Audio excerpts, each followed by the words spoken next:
Bueno, la semana pasada estuvimos hablando, los que estuvisteis, os acordaréis, que estuvimos hablando de todos los aspectos de alguna forma más negativos del cáncer.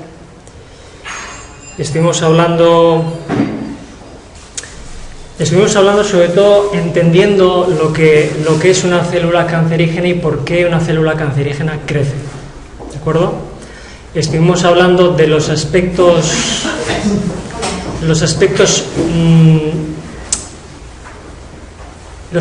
digamos más negativos, todo lo que tiene que ver con todas las cosas que afectan para que una célula cancerígena se desarrolle y crezca, ¿vale? Yo no voy a dar muchos datos porque casi todos escuchasteis la primera parte. Quienes no la han escuchado, que sepan que está grabada, pero bueno, solo un par o tres de ideas para que sepáis que una célula cancerígena, a diferencia, por ejemplo, de un virus de gripe que entra desde fuera, una célula cancerígena se forma dentro de nosotros. Era una célula sana que se transforma en una célula enferma, vamos a llamarlo, ¿vale? Entonces, una de las imágenes que yo creo que son más importantes de la primera parte es que una célula normal, como la que veis ahí, necesita un ambiente, un alimento, un nutriente, necesita una serie de factores para que crezca y para que viva. Y la célula cancerígena, a su vez, necesita también sus propios factores para que pueda desarrollarse. ¿De acuerdo? Entonces tiene que haber una transformación de una célula sana a una célula enferma. Una célula enferma, una célula cancerígena, está, según alguien escuché una vez decir, un 60% enferma, pero un 40% con vida. Y esto es un dato interesante, ¿eh? Porque si estamos diciendo que una célula cancerígena era una célula sana nuestra, ¿por qué hay que destruirla? Si alguna madre que hay por aquí tiene una hija que se mete en las drogas y además de eso se prostituye, ¿se os ocurriría matarla para deshaceros del problema? ¿O mejor tratar de rescatarla? Lo lógico es tratar de rescatarla porque es algo nuestro, ¿verdad? Pero ¿a quién se le ha ocurrido rescatar células cancerígenas? Cuando el enfoque que se da es, hay una célula cancerígena o hay muchas células cancerígenas, hay que destruirlas. Ese es el enfoque oficial. Pero el enfoque que nosotros queremos dar y que la medicina natural o alternativa da es tratar de recuperar al organismo sin destrucción, sin armas de destrucción masiva, que las hay y además legales. ¿Vale? Entonces, para poder utilizar terapias, en este caso estamos hablando de prevención, terapias preventivas, sobre todo en esta segunda parte vamos a hablar de 4 aspectos: la nutrición, la fitoterapia, las terapias físicas y la terapia emocional.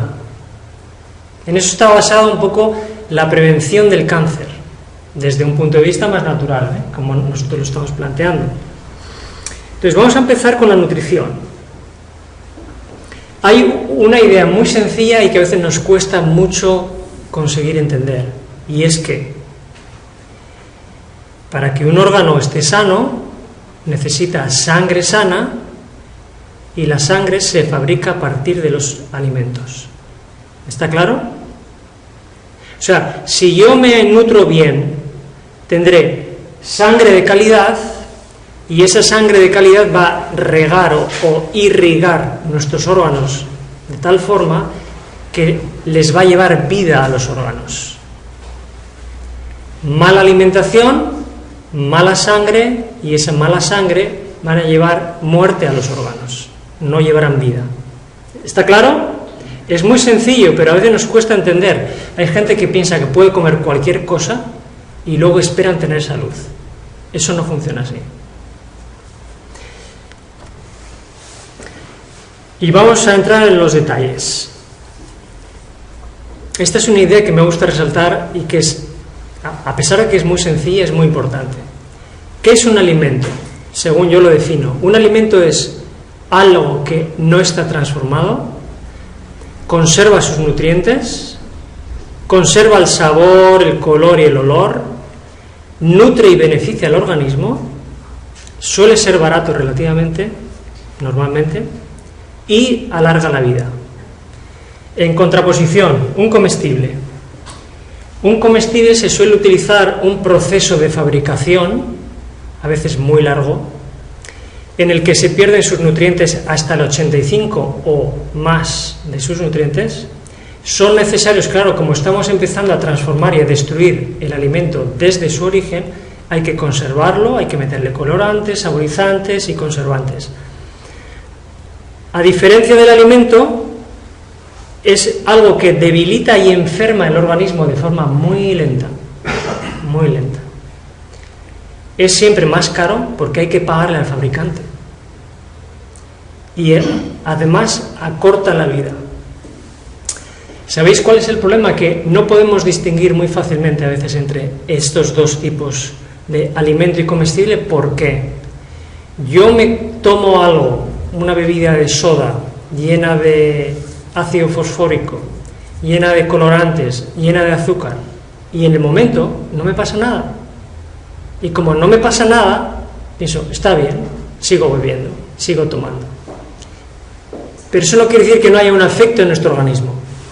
El problema es que el efecto es tan lento que nos creemos que cualquier cosa que metemos por la boca está bien, sea lo que sea. Y eso es un error. ¿Podéis darme algún ejemplo, esto solo para que quede bien clara la idea, de un alimento?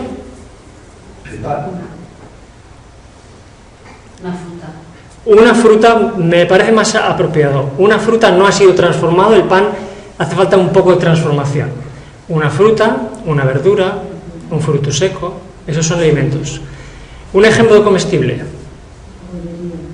La bollería industrial, muy refinada, muy transformada, muy elaborada. Eso es un comestible. Lo puedo comer, parece que no me pasa nada, pero en realidad no me está nutriendo. ¿Vale? Esa es una diferencia importante. Ahí tenéis alimentos y ahí tenéis comestibles. Esta idea es importante, porque nuestras células se nutren de alimentos y las células cancerígenas se nutren de comestibles. ¿Vale? Vale, este señor que veis ahí, llamado Max Gerson, vivió en los años 50 en Estados Unidos. Él era un médico alemán, vivió toda la Segunda Guerra Mundial, muy formado en medicina convencional y también medicina alternativa, y él dedicó buena parte de su vida a trabajar con enfermos de cáncer. Estamos hablando del año 1950. En el año 1950, este hombre tenía tal cantidad de personas recuperadas del cáncer que el Senado norteamericano lo llamó para que explicara qué hacía con sus pacientes. Porque tenía el 50% de éxito en recuperación de pacientes con cáncer. Y este hombre, primera cosa que utilizaba, nutrir a los pacientes con alimentos.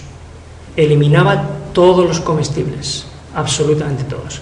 ¿Por qué? Él explica por qué. Ese es uno de sus libros, y él dice: el páncreas fabrica enzimas, quedaros con esa palabra, enzimas, para la digestión de proteínas y para la lucha contra el cáncer. Si se le satura de trabajo digiriendo un exceso de proteínas, no cumple su función anticancerígena. Fijaos, enzimas anticancerígenas. Las células cancerígenas están protegidas por una capa mucosa de fibrina, pero las enzimas pancreáticas tienen propiedades de atravesar la barrera mucosa, haciendo que las células cancerosas se vuelvan vulnerables al ataque y eliminación por parte del sistema inmunológico. ¿Qué quiere decir este hombre? Que hace falta enzimas para combatir el cáncer, una célula cancerígena. enzimas que puede nuestro páncreas fabricar y que podemos introducir por medio de la alimentación. ¿Sabéis qué alimentos tienen una gran cantidad de enzimas? Los alimentos como las verduras crudas, las frutas crudas, tienen muchísimas enzimas. En el momento que se cuecen, se destruyeron. No hay enzimas. Entonces, para que os deis cuenta, la célula sana tiene una capa que la protege de fibrina muy finita. La célula cancerígena tiene una capa de un grosor 15 veces mayor. 15 veces mayor. Es como si el muro de una vivienda, la protección. La célula cancerígena se ha protegido de tal forma que es por eso difícil poder combatir con ella. Las enzimas atraviesan esa pared, 15 veces mayor que la de una célula normal. Entonces, repito, las enzimas las encontramos en los alimentos crudos, frutas, verduras especialmente. ¿Cómo actúan esas enzimas?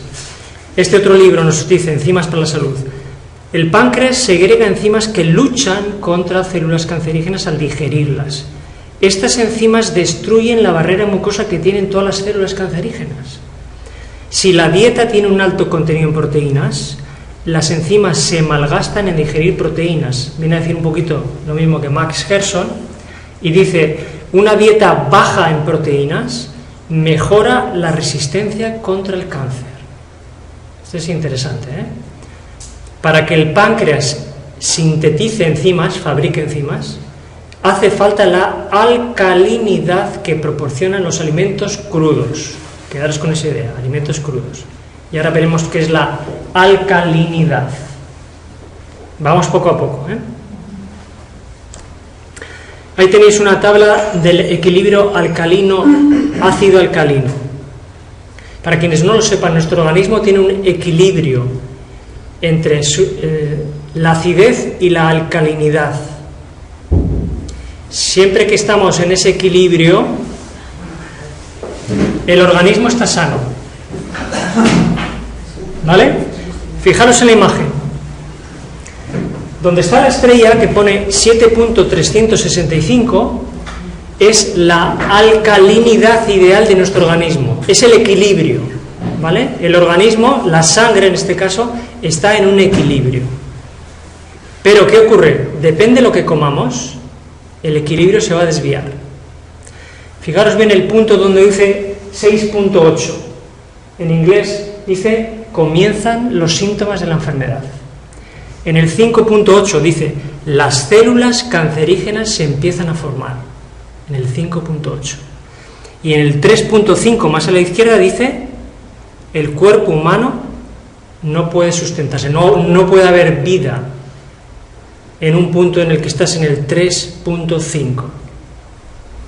¿Sabéis cuáles son todos los alimentos que llevan a nuestro organismo hacia la acidez? Los comestibles, el exceso de azúcar, las carnes animales, todos los alimentos de origen animal llevan hacia la acidez.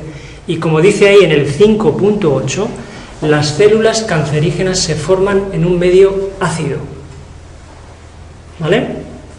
Esto es importante, porque ahora estamos descubriendo en qué medios se está la célula cancerígena desarrollando mejor. En buena forma por todo lo que nosotros hacemos. Cuando una persona está muy estresada durante mucho tiempo, se crean sustancias químicas en nuestro organismo que acidifican nuestra sangre. ¿Vale? Vale, vamos a seguir. Para que os quede más claro, ahí tenéis un cuadro. 7.4 más o menos es el equilibrio, es donde deberíamos estar siempre. Alimentos, en la parte izquierda dice lácteos, harinas, carnes, yo añadiría azúcares refinados, todo tipo de sodas, refrescos de cola o no de cola. Todos esos alimentos llevan nuestra sangre a un terreno en el que se favorece que las células cancerígenas se desarrollen. Por el otro lado, fijaros, Los alimentos que tienden a ser alcalinos son las frutas, verduras, algas. Esos son los alimentos que equilibran nuestro organismo, que impiden que las células cancerígenas se desarrollen. Siempre hablamos crudas, en su estado crudo, ¿eh? En el momento que yo una manzana cruda la meto al horno y la aso, en vez de ser alcalina, se vuelve ácida. La destruí por completo. El agua puede ser alcalina o ácida. Si vosotros bebéis agua del grifo, es muy, muy ácida, porque tiene muchas sustancias químicas que la hacen ácida. ¿Recordáis en la primera parte cómo hablamos de todos los pesticidas, los plaguicidas, todo lo que lleva el agua? Todo eso convierte el agua en una sustancia tóxica, en realidad, para el organismo. Dice ahí, el llamado pH es un indicador del grado de acidez o de alcalinidad de una solución. Se mide en una escala que va de 0 a 7 para lo ácido y por encima de 7 a lo 14 para lo alcalino. El pH 7 más o menos es neutro, como el agua pura. El agua pura. El pH normal de la saliva oscila entre 6,5 y 7,4, el de la orina 5,5, 6,5 y el de la sangre, que es el más importante, 7,36, 7,42. El pH de la sangre es tan importante que debajo de 7 por encima de 7,8 puede sobrevivir la muerte. Es pues fundamental, dice ahí, es pues un parámetro fundamental en el control de la salud. A veces no se tiene en cuenta. Algunos ejemplos. A la izquierda tenéis alimentos muy ácidos o que acidifican nuestro organismo, o sea, muy negativos y favorecedores de que las células cancerígenas se desarrollen. Todo tipo de dulces, de bollerías, refrescos, sodas, proteínas animal muy concentradas que generan mucha acidez en nuestra sangre. En el centro tenéis los frutos secos, que son más bien neutros. Fruto seco crudo. En el momento que se tuesta, son ácidos. Exceptuando uno que, aunque es crudo, es muy ácido, que es la nuez. Cuando comáis nueces, comer con mucha moderación porque es ácida. Quiere decir, acidifica nuestro organismo. En la parte derecha tenéis arriba las algas marinas, que cada vez se están usando más para cocinar, son muy alcalinas. Y las frutas y las verduras específicamente. Las harinas integrales quedarían entre medio de los frutos secos y las frutas y verduras. Y las harinas blancas quedarían entre las proteínas animales y los frutos secos. Las harinas blancas acidifican el organismo. Esto quiere decir que es preferible comer un pan integral antes de comer un pan blanco. ¿Vale? Es preferible comer arroz integral que un arroz blanco.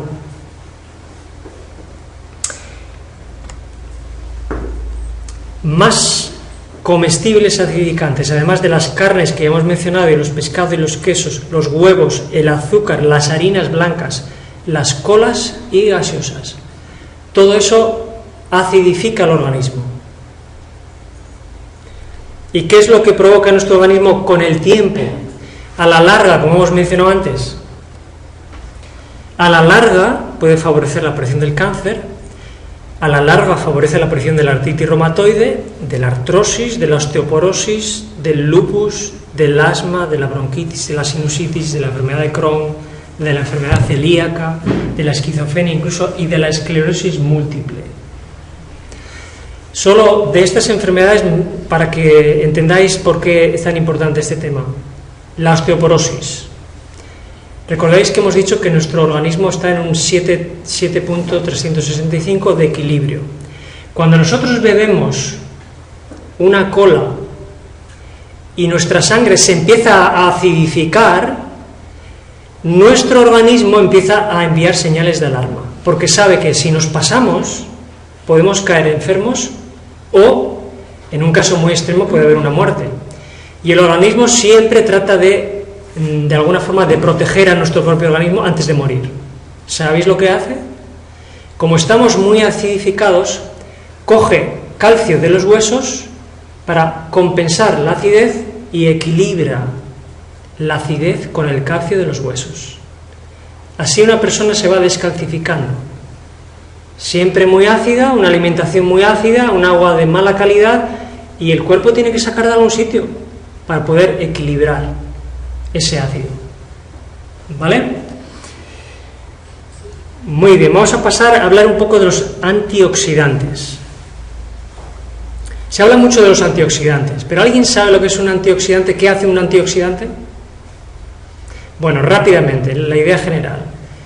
Todos los que estamos aquí nos envejecemos por oxidación, porque el oxígeno envejece muy lentamente, pero nos envejecemos mucho más rápido por unas sustancias que se llaman radicales libres. Los radicales libres, cuanta más cantidad de radicales libres hay en nuestro organismo, mucho más envejece la persona, mucho más rápido mueren las células, y cuando una célula pierde fuerza, pierde energía, es mucho más fácil que se transforme en una célula cancerígena. Con lo cual, la figura que veis más abajo, el semicírculo, es una célula. Esas 4 cositas que veis ahí son mitocondrias, ¿vale? Son una parte de la célula que se encargan de generar energía. Y fijaros los 2 círculos de arriba. Las 2 bolitas rojas son radicales libres, que cuando entran, destruyen. Entran y destruyen por oxidación. Muy rápido además. Pesticidas, plaguicidas, dioxinas. ¿Os acordáis en la primera parte aquel hombre que se había cambiado la cara en cuestión de días? ¿Cómo envejeció? ¿Cómo se oxidó? Las dioxinas actúan como radicales libres. Los humos de una fábrica actúan como radicales libres. El estrés actúa oxidando igual que un radical libre. Entonces, los antioxidantes son antirradicales libres. ¿Qué hace un antioxidante? Frena la acción de esas cosas que veis ahí de color rojo que se llaman radicales libres. Quiere decir que cuanto más antioxidantes nosotros ingiramos, más vamos a tardar en enfermar y más vamos a tardar en envejecer. La célula cancerígena es una célula oxidada. Por eso el antioxidante, cualquier alimento que tenga muchos antioxidantes, los vamos a ver, es muy buena para frenar el avance del cáncer. Porque lo que está haciendo es frenando la oxidación. ¿Me seguís? Bien, estupendo. Entonces, aquí viene la parte más interesante. Señores, si queréis tener salud y vivir mucho, hay que meter antioxidantes al cuerpo, pero en cantidad, todos los que se pueda. Ahí tenéis una tabla que elaboró un doctor llamado Cao, donde ORAC, si no sabéis lo que es la palabra ORAC es la capacidad antioxidante que tiene una sustancia. Entonces, cuanto más ORAC tiene un alimento, más antioxidante. Número 1 de todos los que se han estudiado de alimentos, el goji. El que más, el goji. Número 2, la frambuesa. Ahí tenéis por 100 gramos y ahí tenéis los gramos que diariamente se recomiendan de cada una de las frutas, ¿vale? Entonces, goji, frambuesa negra, pasas, pasa de la uva, es esa, el arándano, la granada, la frambuesa roja, la mora, la fresa, el noni, la ciruela negra, la naranja, las cerezas, la uva y el pomelo. Todo eso tiene una gran cantidad de antioxidantes, cuando están crudas, especialmente. Porque yo os he dicho que, por ejemplo, si yo hago una mermelada de naranja o hago una mermelada de arándano y tengo que hervir, el calor destruye todas las sustancias naturales de las frutas o de las verduras. A partir de 45 grados, las enzimas se destruyen. Entonces, si queremos antioxidantes, no podemos pensar que me voy a hacer una mermelada de moras, la voy a cocer y pensar que estoy tomando antioxidantes. Las moras hay que comerlas crudas, el goji crudo, los arándanos si es posible crudo o enjudo, y moras y fresas y todo lo que veis ahí, lo mismo. ¿Vale? Seguimos con los antioxidantes. Como os he estado explicando, nos protegen contra los radicales libres que pueden favorecer el desarrollo del cáncer. Según un estudio que se hizo en China con 30.000 personas, quienes consuman antioxidantes tienen, dice él, como conclusión, un 20% menos de probabilidades de padecer un cáncer que quienes no consumen los antioxidantes. Las vitaminas A, C y E son típicamente antioxidantes que se han conocido desde hace mucho tiempo. La A previene el cáncer de boca, de estómago, de colon, broncopulmonares y cuello uterino. La C es un potente anticancerígeno y antioxidante, y además estimula el sistema inmunológico. ¿Dónde hay sobre todo vitamina C? Goji, acerola, escaramujo, kiwi, entre otros. Y la E especialmente se ha estudiado que previene el cáncer de mama. Los aceites vegetales prensados en frío. En el momento que un aceite vegetal ha sido extraído por calor, se destruyó la vitamina E, ¿vale? Cereales integrales y, entre otros frutos, la almendra. Hay más antioxidantes que estos, Cada vez se están descubriendo más antioxidantes.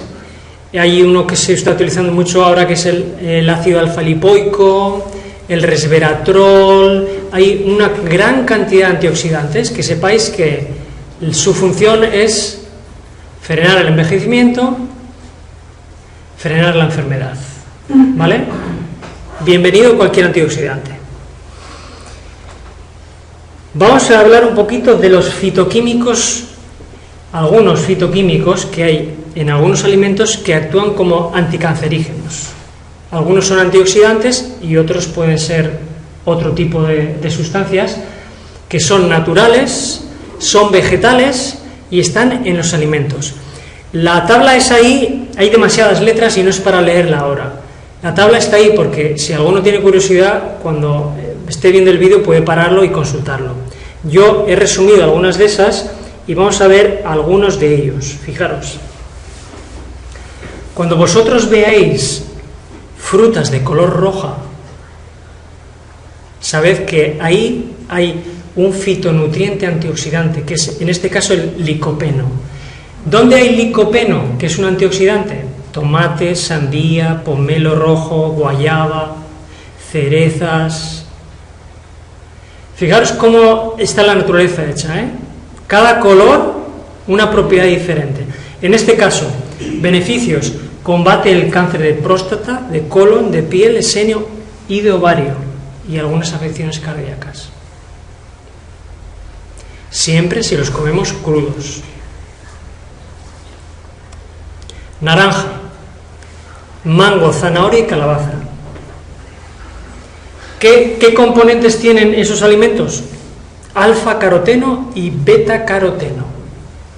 ¿Y qué es lo que hacen? Son antioxidantes que combaten específicamente el cáncer de pulmón, los carotenos. ¿Cómo puedo meter yo mucho caroteno al cuerpo? Jugo de zanahoria cruda. Le puedo meter ahí alguna otra cosita para darle sabor y tal. ¿Qué estoy haciendo cuando yo tomo eso? Estoy metiéndome carotenos cuando está cruda y estoy metiendo enzimas. Estoy metiendo enzimas al cuerpo cuando me hago un jugo de zanahoria, ¿sí o no? ¿Vale? Vale. Si es posible, yo sé que es difícil, ¿no? Pero si es posible y cuando tengamos oportunidad, conseguirlo biológico, quiere decir que esa zanahoria ni tiene pesticidas ni plaguicidas. Mejor. Es más difícil, pero bueno, si es posible es mejor. Vamos con el color naranja amarillo. ¿Dónde encontramos ese color? En la naranja, en la mandarina y en la papaya. En la papaya. ¿Y qué encontramos? ¿Qué fitonutriente podemos encontrar en esos alimentos? Criptoxantina y terpenos. ¿Y qué hacen esas sustancias? Previenen el cáncer y úlceras intestinales, especialmente. La papaya, muy efectiva a nivel intestinal. Y verde, el brócoli, la col de Bruselas, el kiwi. ¿Qué fitonutriente tienen? Los sulforanos, una sustancia que combate específicamente el cáncer de pulmón, de ovario, de seno y de próstata. Dicen que alivia incluso la ansiedad. Especialmente los sulforanos para esos cánceres actúan como preventivos. El morado. Tenemos las moras, la uva negra, la cebolla morada, la berenjena. ¿Qué es lo que contienen? Antocianinas, quercitina, resveratrol y fenoles. Todas ellas son antioxidantes generales que previenen el cáncer. Ahora bien, si queréis usar la uva negra, no compréis un jugo de uva negra en un supermercado porque ha sido primero cocido, hay un tratamiento de calor. No es la mejor calidad de la uva. Si queréis introducir fitonutrientes de este tipo, tenéis que haceros un jugo de uva negra en casa. Esa es la forma, ¿vale? Todo lo demás está procesado. Si es posible, hay que usarlo así. Y el último color, marrón. La linaza, el sésamo y el centeno. ¿Qué es lo que tienen? Lignanos. ¿Y el beneficio? Previenen específicamente el cáncer de colon. Específicamente el cáncer de colon. Y ahora dentro un poquito vamos a hablar de eso. Resumiendo, si queremos hacernos un cuadro, una imagen, la típica pirámide nutricional, un poco, digamos, adaptada a todo lo que estamos hablando de una pirámide nutricional vegana, si es posible, sin alimentos de origen animal, porque son acidificantes y, como vimos en la primera parte, están cargados de ciertas sustancias, están cargados de hormonas, residuos y demás. Entonces, aunque no lo veáis ahí bien, en la parte de abajo, la primera de la franja, digamos, de la pirámide, son cereales integrales, que hay que tomar en abundancia. La segunda franja tenemos verduras y frutas, siempre crudas. A más cantidad de crudo, más sustancias antioxidantes y más enzimas estamos metiendo al organismo. Hay clínicas en Europa y en el resto del mundo específicamente, digamos, están haciendo un trabajo específicamente con el cáncer, donde acuden personas con cáncer, y la única dieta que les dan es alimento crudo, porque ya desde hace mucho tiempo atrás en Europa, en Estados Unidos y en Sudamérica se sabe que es muy efectivo. Cuando uno hace una dieta cruda está metiendo mucha cantidad de enzimas que combaten a las células, como hemos dicho antes, y está metiendo una gran cantidad de antioxidantes y de fitonutrientes, ¿vale? Entonces, en la parte un poquito más arriba, la 4 y la 5, ahí están las proteínas vegetales, que pueden ser, por ejemplo, una legumbre, y pueden ser unos frutos secos, y en la parte más arriba están los aceites vegetales no refinados.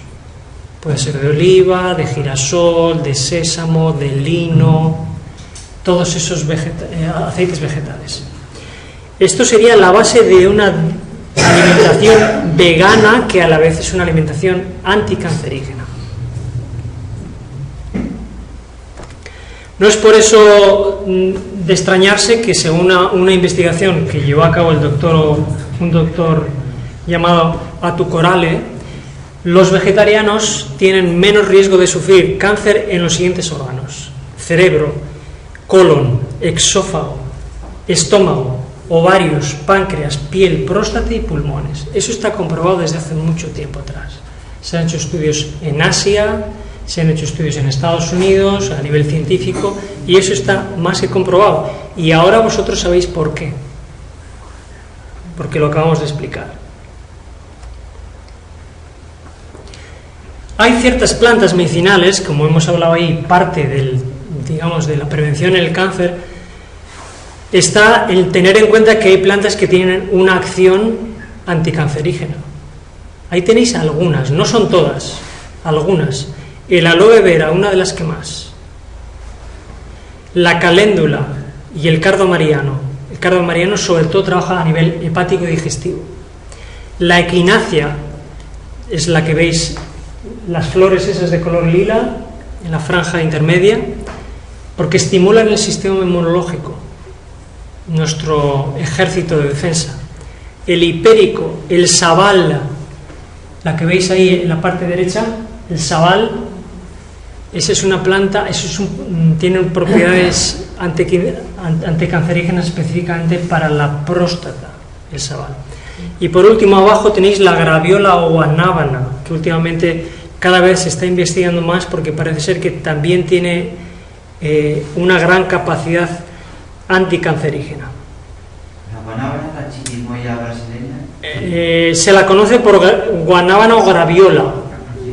Yo no la conozco por la chirimoya brasileña, pero están confirmando lo que sí. Por vuestra curiosidad, y para los que no sabíais, es bueno saber que existen ciertos hongos, ciertas setas, que tienen una gran capacidad antitumoral y anticancerígena. Yo simplemente os he puesto esta imagen que sepáis que existen. El champiñón del sol, la melena de león, el maitake, el reishi, el polypurus, el shiitake, todas esas setas que incluso son comestibles, muchas de ellas, o sea, se pueden comer y se empiezan a vender en España para poder comerlas, son muy anticancerígenas, todas ellas. Y vamos con la terapia física. Esto es algo que es bueno conocer porque la hipertermia, que no es más que un aumento de la temperatura, en este caso hablamos corporal, es una herramienta muy muy útil para combatir la enfermedad. ¿Por qué? Nuestro organismo trabaja entre 37 grados más o menos de media y las células cancerígenas también tienen su nivel de temperatura. A partir de 39 grados, 39 y medio, una célula cancerígena, como habéis visto, esa estructura que tienen, empieza a reventar.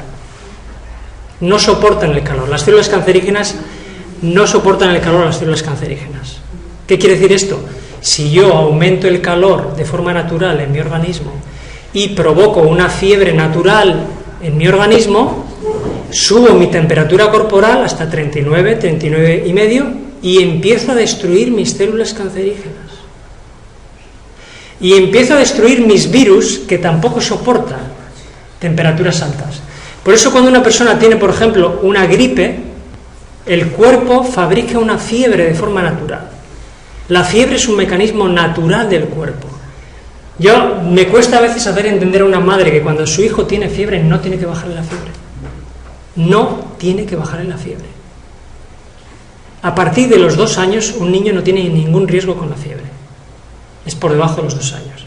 Hay que mantener la fiebre, el cuerpo está luchando. El cuerpo con la fiebre está destruyendo los virus de la gripe y la madre bajándole la gripe con un fármaco X. O sea, no le hace ningún favor en realidad. Cuando hay que favorecer, que dejar que el cuerpo trabaje, que luche, que destruya los virus y que se reponga el cuerpo. Y a veces eso podemos provocarlo nosotros de forma natural. El mejor medio es una sauna. La sauna es una herramienta de lo mejor que existe para crear hipertermia.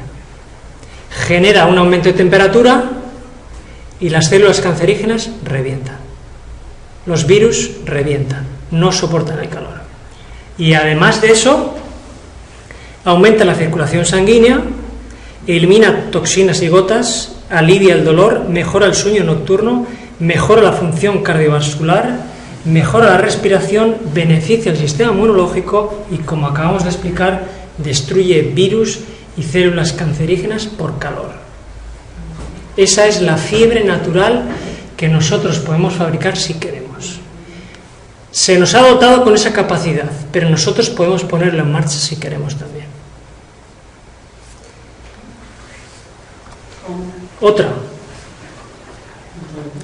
Otra técnica física que es de imprescindible uso para aquellos que quieran prevenir el cáncer específicamente de colon y todos los demás cánceres. Y cuando hablo de prevenir cáncer, hablo de que quienes lo padecen, todo lo que previene, cura. Todo lo que previene, cura, acordaros, ¿eh? La diferencia está en la dosis. Entonces, en la primera charla, si os acordáis, estuvimos hablando de que en nuestro intestino es el foco donde se concentra, dicen algunos, el 70% del sistema inmunológico. En nuestro intestino estuvimos hablando de que se han descubierto que hay tantas neuronas como en el cerebro humano. ¿Os acordáis de eso? ¿Qué es lo que ocurre con nuestro intestino? Nuestro intestino, ahí veis en la fotografía de la izquierda el intestino en general, y en la fotografía central estamos hablando, esos son, digamos, la flora bacteriana. ¿Qué es lo que puede ocurrir cuando nuestro intestino no trabaja bien? Se empieza a acumular sustancias en nuestro intestino que no salen como debieran salir, y aparecen varios problemas. Depende de dónde se acumule, se le llama en un caso sigmoide en globo. En la parte izquierda baja veis, eso se le llama un prolapso. El colon transversal cae del peso, se acumula mucho peso y puede incluso presionar a algunos órganos, con lo cual una mujer, por ejemplo, puede tener problemas en la vejiga, puede tener infecciones de orina, puede tener problemas en los ovarios, los que sea. ¿Por qué se cae el colon transversal? Porque en los intestinos, cuando comemos comestibles y no alimentos, los alimentos se pegan a la pared del intestino como el chicle. Se pega, literalmente. Y se puede estar quedando pegada restos de comida a lo largo de los años y crear capas que, si la luz de un intestino es esta, se van pegando y pegando y pegando comida, residuos de comida, y el intestino queda así, adquiere peso y cae. Cuando le hicieron la autopsia a Elvis Presley, le tuvieron que hacer una autopsia y la vieron, encontraron que tenía en sus intestinos 15 kilogramos de comida pegada que se había ido ahí depositando a lo largo de los años. Esos son placas que se van quedando. Hay personas que, y ahora os explicaré, haciendo una limpieza de colon, han sacado del intestino residuos de comida que comieron hacía 10 años atrás. Personas que estuvieron viajando por África y comieron un alimento de una semilla, y al de 10 años se hacen una limpieza y sale una semilla que había quedado depositada hace 10 años. Nuestro colon, si va acumulando toxinas, esas toxinas generan enfermedad. El foco de la salud y de la enfermedad está en el intestino. Entonces, ese intestino, lo ideal es, si es posible, tenerlo saneado. Posiblemente todos los que estamos aquí hoy tenemos cierta cantidad de alimento adherida. Solo pongo un ejemplo. La leche de vaca tiene una proteína que es la caseína. La caseína se utilizaba antiguamente como pegamento para hacer muebles. ¿Sabéis eso? La caseína, qué lástima que no la he traído porque la tengo, cuando se seca se queda dura como una piedra. Y nuestros intestinos pueden estar con una cantidad de caseína adherida ahí, que puede estar 10, 15, 20 años ahí adherida, e impide que el intestino esté trabajando bien. Si nuestro intestino no trabaja bien, el sistema inmunológico no trabaja bien. no se absorben bien alimentos, no funciona bien el sistema inmunológico, se crea un depósito ahí de toxinas que es un foco de infección. ¿Por qué es buena la hidroterapia de colon? Por todo eso que tenéis ahí. Porque previene el cáncer. Porque si tenemos el colon limpio, el cáncer es prácticamente imposible que se forme en un colon que está limpio. Prácticamente imposible. Número 2, mejora o elimina las alergias. Número 3, mejora los edemas, mejora las enfermedades crónicas, elimina bacterias que causan flatulencia, bacterias que se han quedado acumuladas ahí. Elimina toxinas del cuerpo, reduce niveles de colesterol y triglicéridos, elimina parásitos que, por cierto, pueden vivir durante años y años y años en un intestino y nosotros no saberlo, y estar provocando una enfermedad.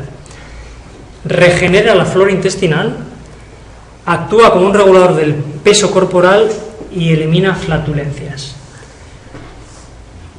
Esto es un tema aparte para poder explicar cómo se hace una hidroterapia de colon. Se puede hacer en casa o se puede hacer en un centro que tiene máquinas especiales donde se introduce agua por el recto y hace una limpieza en los tramos esos del colon y va arrastrando las toxinas que han podido quedar ahí a lo largo de los años.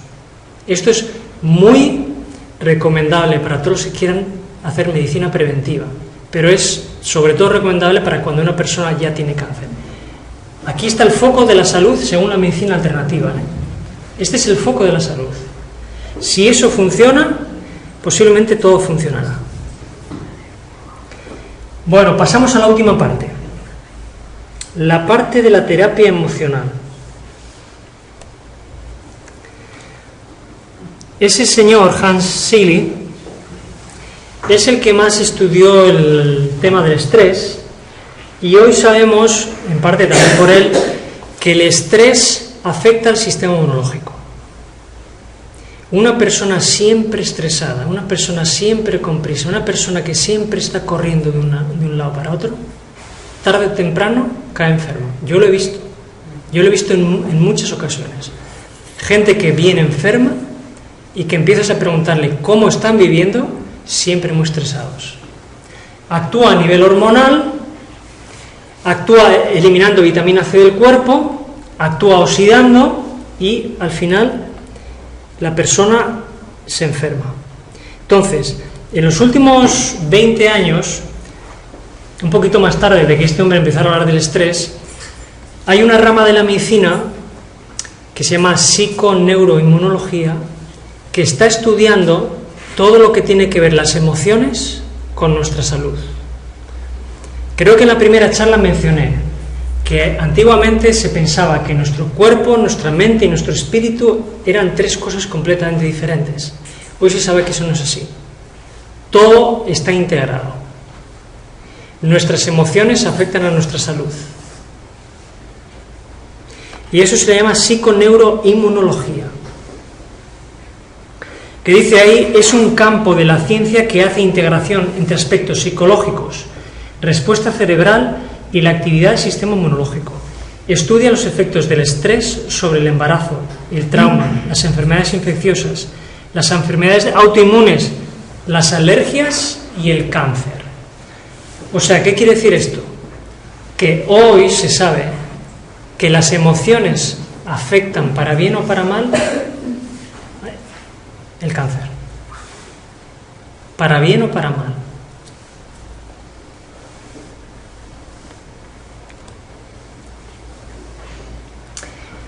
Este hombre fue uno de los primeros que dijo lo que hoy la medicina reconoce.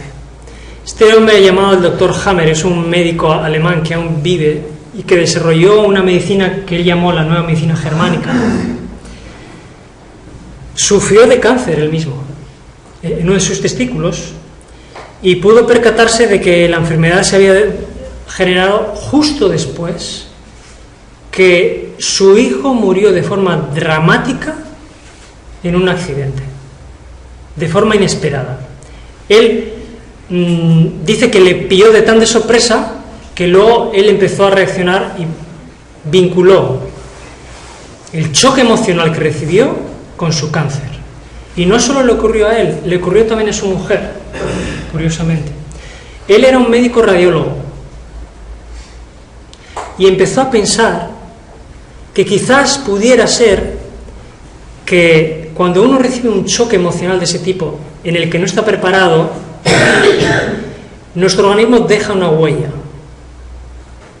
Y él, como radiólogo, empezó a comparar todos los escáneres cerebrales que les hacían a los pacientes con cáncer. Y encontró que siempre, en el 100% de los casos, según él, hay algo emocionalmente detrás de un cáncer. Eso es lo que él dice. Está desarrollando una línea nueva dentro de la medicina. Muchos han confirmado sus 5 leyes. Él estableció 5 leyes que siempre se cumplen. Yo he podido comprobar que esas leyes, en algún caso, por lo menos yo he podido comprobar que se cumplen. Y él, fue perseguido, la verdad que lo pasó muy mal, se le quitó su credencial de médico, incluso se le paralizó su tesis doctoral, pero al fin pudo terminarla. Y él, de alguna forma, se ha dedicado a investigar en esa línea y parece que va en buena línea. Acordaros que lo que él dice dentro de esas 5 leyes, dice que cuando hay un cáncer, hay un impacto emocional que él dice se registra en el cerebro. Y cuando la persona se ha curado del cáncer, no aparece más en el cerebro.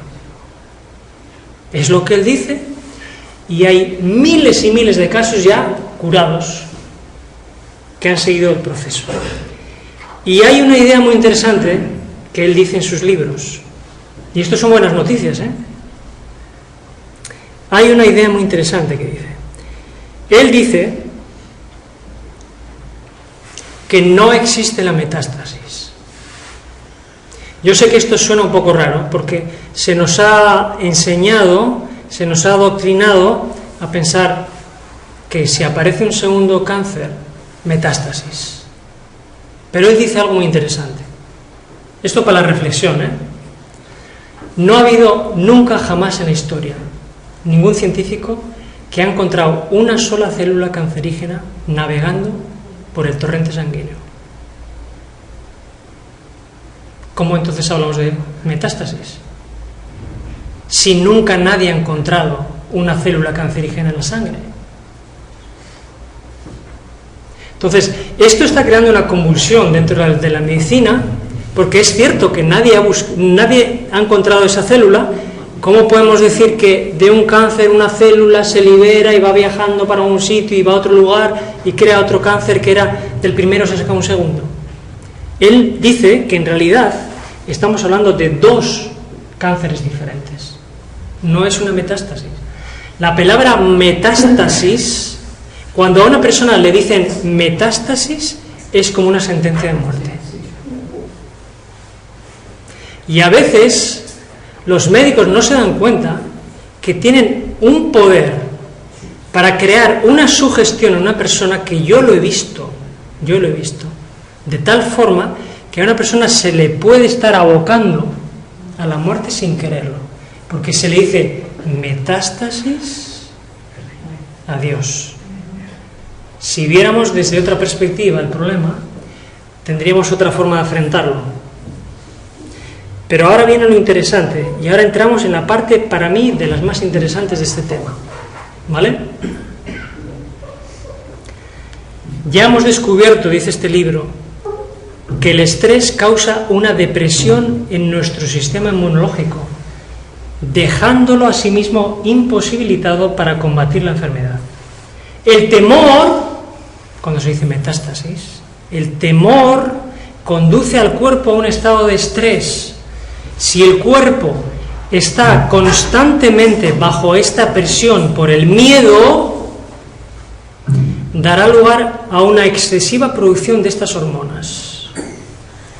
Una de las hormonas producidas es el cortisol, la cual deprime la producción de las células T y de las células NK, imprescindibles de nuestras defensas.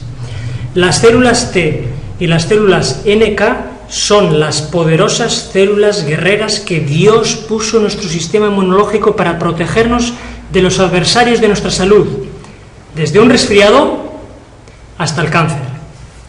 Así que el temor deprime esas células, favoreciendo de este modo las condiciones para el cáncer. No hay nada peor para una persona que tener miedo, temor, tristeza, congoja, porque eso, como dice este médico, que solamente trata casos de cáncer, los deprime y los hunde y la cosa se pone peor.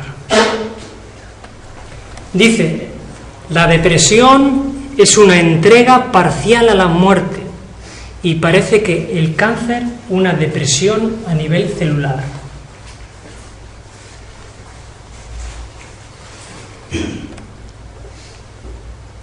Este libro lo mencionamos en la primera parte. Hay algunas de las citas que son muy interesantes por lo que estamos hablando. Dice la de arriba: cuando uno comprende que con cada sentimiento y pensamiento a cada instante está realizando ingeniería genética con sus propias células, adquiere súbitamente un grado de influencia sobre su salud y su felicidad que indudablemente marca la diferencia. Y sigue diciendo más abajo: cada pensamiento que usted emite tiene un eco en el sistema de comunicación del tejido conectivo que activa y desactiva los genes, produciendo bien respuestas de estrés o bien respuestas de curación. O sea, nuestros pensamientos, dice ahí, pueden generar curación o pueden generar enfermedad. Para que lo entendáis mejor.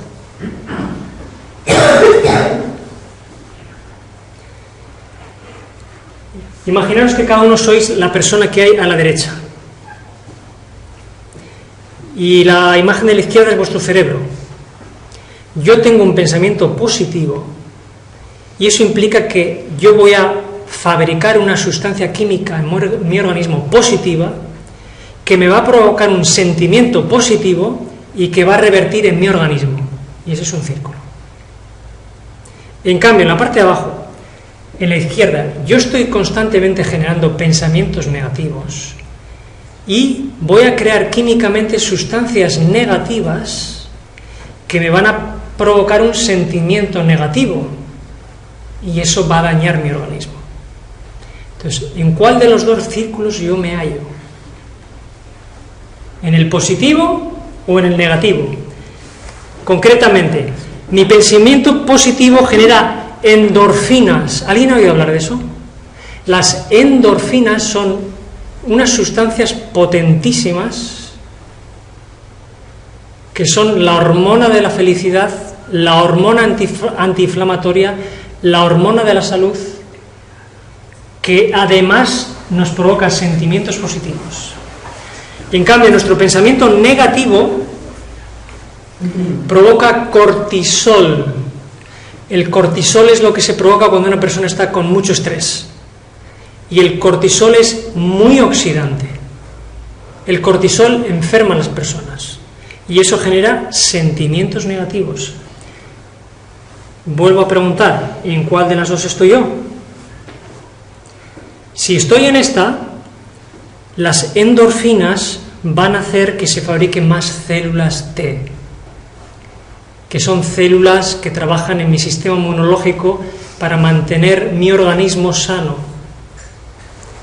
En cambio, si yo no hago más que tener pensamientos negativos, temor, ansiedad, fabrico cortisol y empiezo a provocar un sentimiento negativo, tengo menos células T, más radicales libres, que ya sabéis lo que son, más oxidación y más daño genético. Así que, a ser positivos. Esa es la idea. Esa es la idea. Yo cuando me encuentro con personas que están pasando por enfermedades, específicamente el cáncer, me cuesta mucho positivizar a las personas con enfermedades de este tipo. porque tienden a crearse pensamientos negativos, hay mucho miedo, se les ha generado miedo que ellos reciben, porque recibimos y transmitimos constantemente. A un enfermo de cáncer se le transmite mucha negatividad, desgraciadamente, cuando lo que hay que transmitirles es positividad. Fijaros el cuadro. Si yo estoy inmerso en un círculo, ¡ay, qué mal estoy! ¡Ay, qué preocupado! Tengo miedo, no sé qué va a pasar. El médico me ha dicho que me faltan 3 meses de vida. Oye, hay algo que me sorprende en esta sociedad, que los médicos pongan fecha de caducidad a un ser humano como si fuera una lata de sardinas. Yo no lo entiendo. Nadie sabe un ser humano lo que va a vivir. Conocí a un misionero una vez que un médico le hizo un diagnóstico y un pronóstico de ese tipo y le dijo: 1 año y habrás muerto. Y como tenía el diagnóstico hecho del médico y le habían dicho que se iba a morir y que todo iba a ir mal y que tal y cual, el seguro médico no tuvo ningún problema en hacerle un seguro de vida, porque como se iba a morir, bueno. Este hombre, desde su diagnóstico, vivió más de 40 años. Vivió más de 40 años desde que a alguien se le ocurrió ponerle fecha de caducidad. Nunca tomemos lo que se nos diga de forma negativa, nunca absorbamos esa negatividad, porque si absorbemos esa negatividad vamos a generar pensamientos negativos, emociones negativas, oxidación y estrés. Así que tenemos que escoger nosotros si queremos y creemos que vale la pena vivir, si queremos positivizar o si queremos negativizar. A veces hay personas que todo se lo toman a mal. En cambio hay personas que todo se lo toman a bien, tienen una buena actitud, tienen un carácter alegre, siempre positivos. Esa es la actitud que tenemos que tener, siempre positivos. Una curiosidad, y ya estamos terminando. En cierta ocasión escuché una conferencia de este médico hablando del cáncer y él contaba algo muy interesante. Dice que un grupo de científicos colocaron una célula sana y otra célula cancerígena, las dos juntas, y dijeron: vamos a ver qué ocurre. Y dice 4 posibilidades. A. La célula sana se convierte en una cancerígena en 1 hora. B. La célula sana se convierte en cancerígena en 1 hora. C. La célula sana se convierte en cancerígena, en 1 día, sí. La célula sana se convierte en cancerígena en 1 año. Y la última, la célula cancerígena se transformó en una célula sana. ¿Cuál es la correcta? O sea, ¿tú crees que una célula sana tarda 1 día en conseguir? Ah, tú dices la D. ¿Cuántos creéis que la D es correcta? 1. Pues la respuesta correcta es la D. La célula cancerígena se transformó en una célula sana. ¿En cuánto tiempo? No lo dice la investigación en cuánto tiempo ocurrió, pero él dice que sí que ocurrió. ¿Os acordáis la semana pasada que yo os ponía esto? Sí. ¿Qué es más fácil? ¿Que una célula sana se convierta en cancerígena o que una cancerígena se convierta en sana? Ahí está, más fácil. Es más fácil que una célula cancerígena se convierta en una célula sana, aunque no parezca que es así. Porque nuestro organismo, como hemos dicho al principio de la reunión, está tratando de recuperar, está tratando de rescatar, está tratando de regenerar. ¿De acuerdo? O sea, que pensemos que podemos enfocar el asunto del cáncer de una forma muy diferente a como se nos ha enseñado. Dice este hombre: el peor cáncer es estar vivo y no disfrutarlo, no sentir gratitud, no amar y no vivir. El peor cáncer es ese.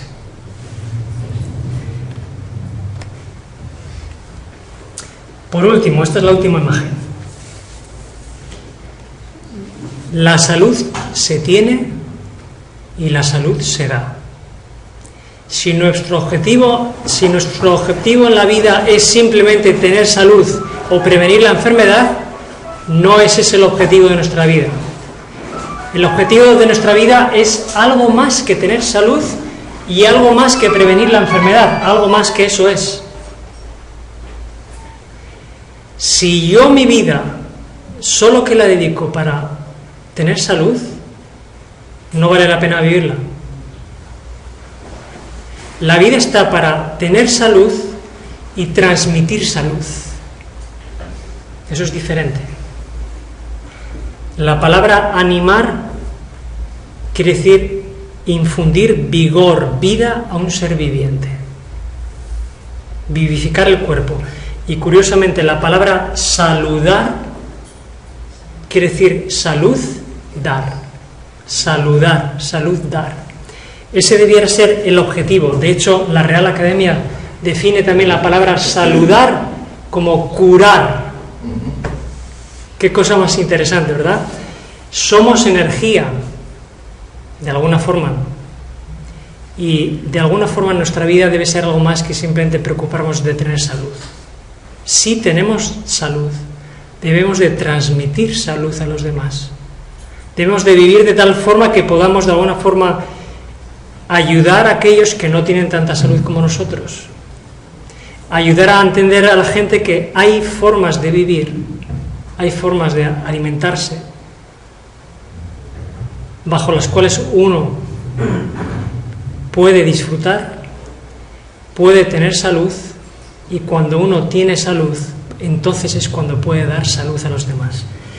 Pues espero que este tema os haya ayudado a que podamos recuperar salud si no la tenemos, que podamos tener salud, mantener nuestra salud, y si la tenemos, que podamos transmitir salud a todas aquellas personas que nos rodean, ¿de acuerdo?